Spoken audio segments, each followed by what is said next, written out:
What is up guys, back with another video, and today we're gonna be talking about what are the ground tips and also the mistakes which can be done during choosing one. So let's get into it. The major issue is that while finding a niche, there are a lot of problems and not knowing what to look out for. And that is what we are going to tackle here with the first point. And that is, what are the grounding tips to finding a great niche? Niche is the backbone for any digital media out there. And because of that, there are a lot of things to consider before choosing one. So I'm going to narrow it down to 4 tips. The first tip is passion.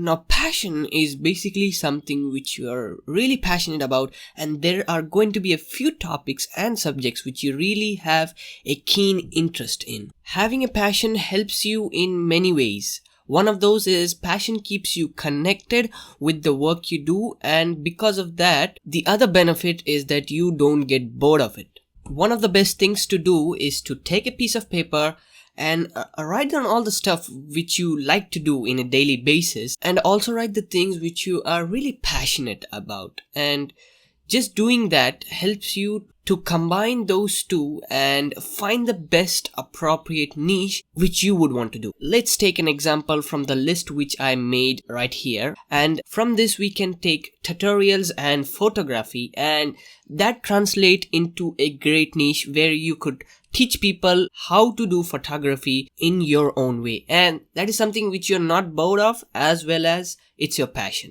Next, let's get into the next tip, and that is the skills and knowledge. There is a lot of knowledge you would have gained throughout your years.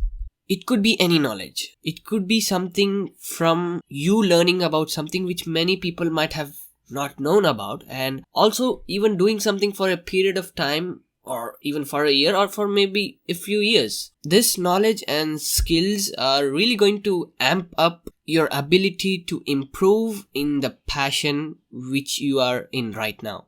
So this is a really good tip to think about. Next, let's get into the third tip, and that is profitability of a niche. I'm going to be going in depth in this topic in the future updates, so stay tuned for that as well. So the real question here is, how much profit does the niche offer you? A great example to take note from is if you're selling knives and you're essentially creating a site around the knives which are very cheap if you talk about the pricing of their products. The thing to think about is, if less people buy it, then you're surely gonna have less profit from it. Finding the profitability of a niche is quintessential if you wanna get good success, and that is something to keep in mind.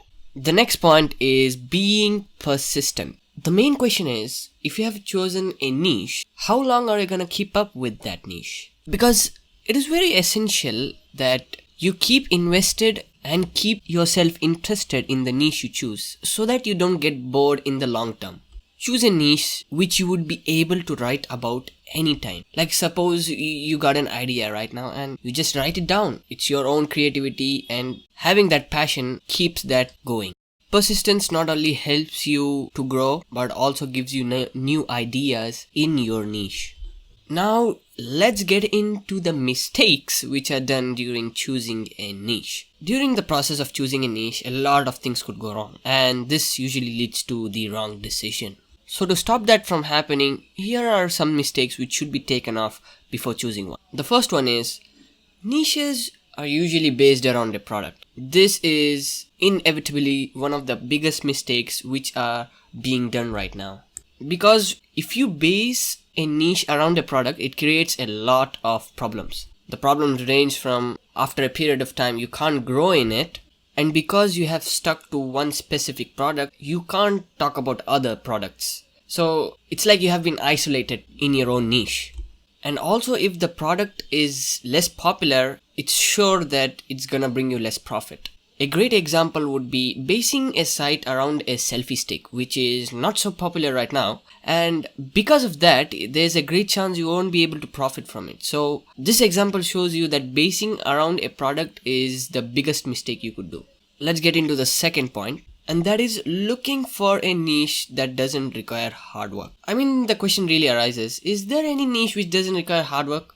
Yeah, I mean, there might be very few niches which might not need the 100% of it, but there is no niche in this world which doesn't need hard work. Even if you find a niche from a different angle and you also populate all the keywords in the niche, it still needs hard work to get to there, because even if you have done all of that, there is still going to be competition and there's still going to be somebody above you who does better.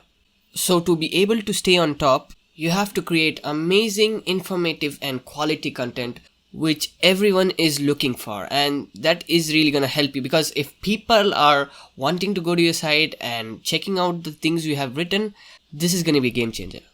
Now let's get to the third point, and that is not able to balance between the skill you have and also the profitability. The problem is, one side we fully focus on the profit side and we don't know much about the content we have to write, and the other side we see there's a lot we can relate to as it is a hobby and you know a lot of content you can write, but there is no profit in it. It is really important to find the right balance. Finding that common ground is going to be very important and a real game changer. Now let's summarize everything. Tips for finding a good niche is to have a passion which you could write about. Second, using the skills and knowledge which you have earned throughout the years. Third, finding the profitability of a niche is really important. Fourth is having that persistence, having that ongoing thought of doing the next thing and how you could do it better. And next, some of the mistakes which are being made is, first, basing a niche around products. Second, looking for a niche which doesn't need hard work, because every niche requires hard work. Third, not able to balance between skills and profitability. But if you are able to do that, it's gonna help you a lot. And guys, thank you for watching this video, and if you like this video, click that thumbs up button, and if you have not subscribed yet, click that subscribe button and also click that bell icon to get notified for videos like this one. Thank you and have a nice day.